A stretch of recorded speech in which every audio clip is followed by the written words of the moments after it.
bangkay sa Maguindanao na hindi raw naaagnas at itinuturing na mapaghimala. Tinawag nila itong Kristowan.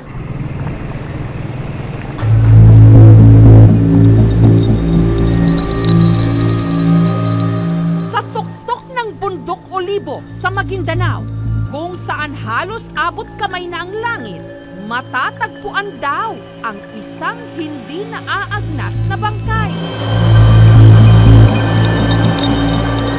Sa loob ng halos 2 dekada na pinaniniwalaan din, naghihimala.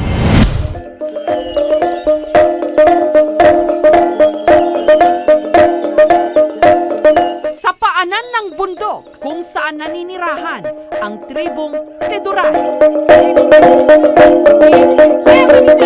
Mga 45 minutes bago magdating dun sa bahay ni Kristo. Para makarating sa templo ng di umano'y hindi naaagnas na bangkay, kinakailangang mag-trek paakyat.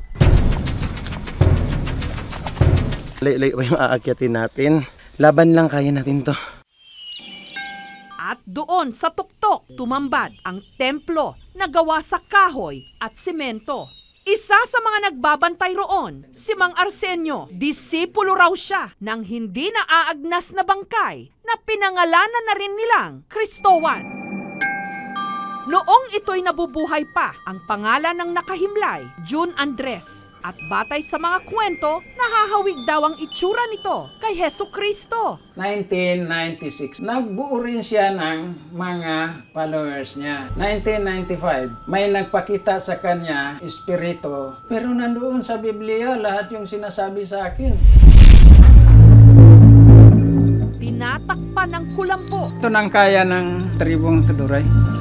At patuloy pa rin daw ang pagtubo ng buhok at mga kuko nito. Itong buhok niya ito, mahaba hanggang dito noon. Pero nung malapit na ganito ang nangyari, nagpagupit na siya. Nagpapawis din daw ito, kaya pinapaliguan din. Minsan ito, kung hindi manlinisan, magpawis rin. Pero may amoy po ba? Wala naman, normal lang. Nakagugulat na para itong buhay na pinapalitan pa ng damit. Kasal po ko para humihingi po ako ng paano ko alam yung trabaho niya sa akin.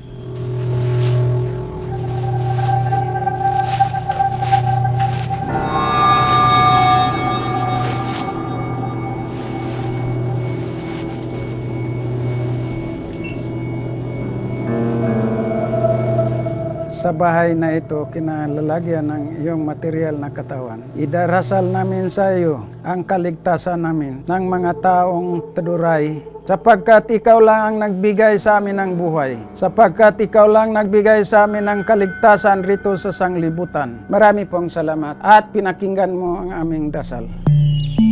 At dahil pinaniniwala ang milagroso, maraming deboto ang umaakyat dito para ito'y bisitahin at humiling ng paggaling o himala. Oo, pasalamat talaga ako kay Christ na pinagaling niya yung mga sakit. Anong sakit po? UTI. May mga milagro rin. Una-una, yung anak ng bayaw ko dito, namatay na yon. Within 6 hours, nagaling ang bata. Namatay bata. Namatay, pero yung ba, buhay niya daw. Hanggang ngayon, nasa abroad na yung bata. Si Alex naman, minsan daw ipinagdasal kay Kristowan ang kapatid niyang may ovarian cancer. Yung ovarian cyst po ng kapatid ko, nung pina-check up po namin, may tendency daw na malignant yung cyst. Honestly, lumalaki po yung tiyan ng kapatid ko. Pag akyat namin dito sa taas, nagdasal ako dito, sabi ko, bahala, kung hindi man ikaw ang tunay na Diyos, iparating mo sa Diyos na sana magaling ang kapatid ko. Inoperahan ang kanyang kapatid sa kanyang ovarian cancer at di umano, gumaling ito. After po ng laboratory test, naging benign yung result ng cyst na nakuha sa kapatid ko. Hanggang ngayon malakas po siya. Sabi nga nila dito, pag hindi ka naniwala, papakitaan ka talaga niya ng milagro.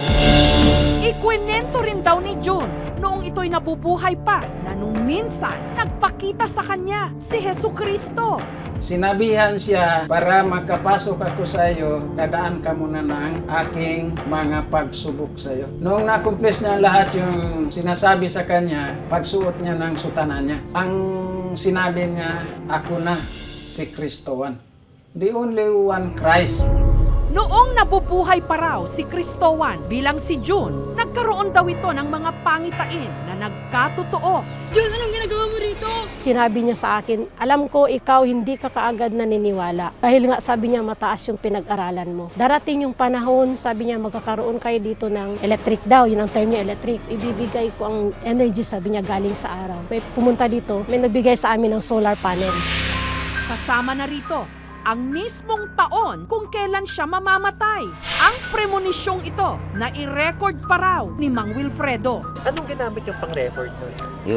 Yung kaset pa noon, sir, sabi ko, tulungan niyo ako, ipa-recall niyo ito kay para tandaan lang namin ng salita niya. 2000 ito, hindi na ako lalabas. Sumpa ko nga. Katawan, takluran ng langit at lupa, hindi na ako lalabas.